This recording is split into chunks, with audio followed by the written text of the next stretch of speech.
Assalamualaikum warahmatullahi wabarakatuh. Nama saya Ferdi Kurniansyah. NPM saya 2221020261. Saya dari program studi Hukum Tata Negara Fakultas Syariah UIN Raden Intan Lampung. Di sini saya akan menjalankan tugas dari Bapak Hasanuddin Muhammad dengan mata kuliah Hukum Acara Petun dan MK, di mana tugasnya adalah menjelaskan kedudukan dan kewenangan petun serta perbedaannya dan peradilan lainnya. Baik, langsung saja kita mulai untuk kedudukan dan kewenangan PTUN atau Pengadilan Tata Usaha Negara. Yang pertama, kedudukan petun. Kedudukan petun ini ada dua kedudukan, yaitu yang pertama, PTUN adalah pengadilan yang berada di bawah Mahkamah Agung atau MA dalam struktur peradilan di Indonesia. Yang kedua, PTUN memiliki kedudukan sebagai lembaga yang mengadili sengketa antara warga negara dengan pejabat tata usaha negara atau badan publik terkait keputusan administrasi yang bersifat konkret, individual, dan final. Selanjutnya kita membahas mengenai kewenangan PTUN. Nah, di sini terdapat beberapa poin, 4 poin mengenai kewenangan PTUN. Yang pertama, kewenangan utama PTUN adalah mengadili sengketa antara warga negara atau badan hukum dengan pejabat tata usaha negara atau badan publik terkait keputusan tata usaha negara yang bersifat administratif.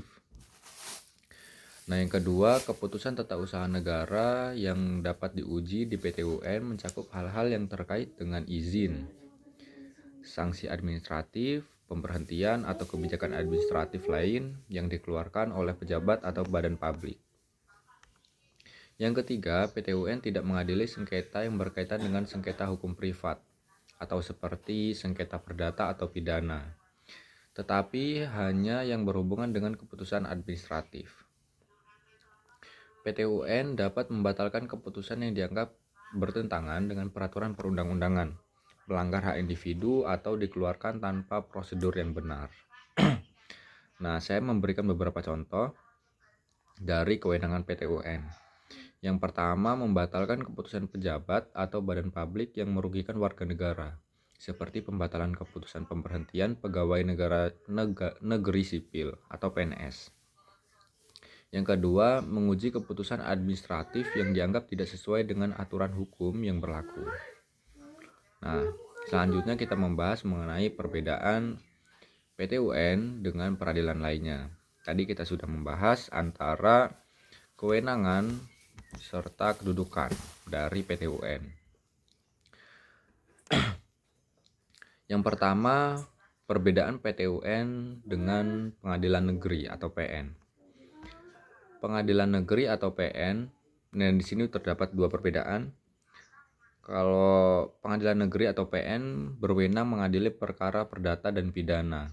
Jika sengketa melibatkan perkara hukum yang bersifat pribadi seperti hak milik atau pelanggaran pidana, maka itu menjadi kewenangan PN.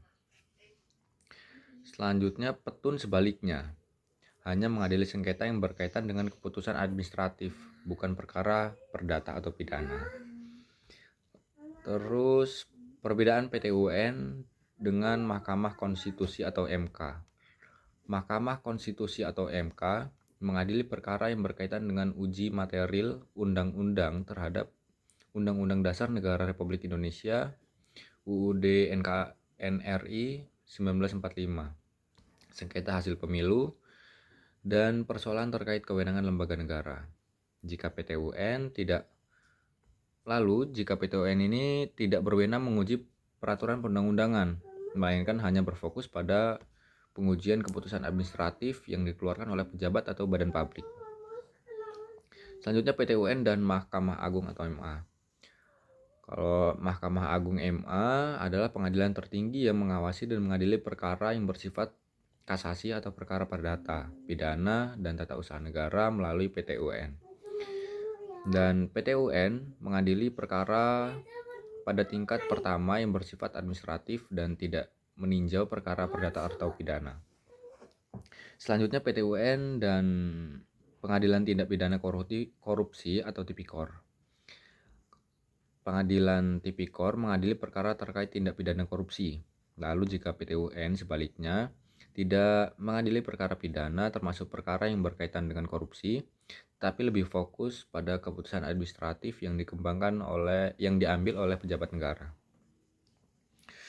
Selanjutnya kesimpulannya, PT UN memiliki kedudukan khusus dalam sistem peradilan di Indonesia, yaitu untuk mengadili sengketa administratif antara warga negara atau badan hukum dengan pejabat atau badan publik.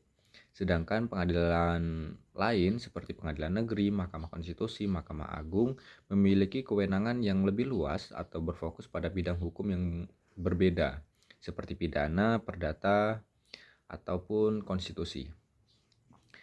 Nah, demikian ini tadi adalah pemaparan materi dari saya. Jika ada lebih kurangnya saya mohon maaf. Saya akhiri. Wassalamualaikum warahmatullahi wabarakatuh.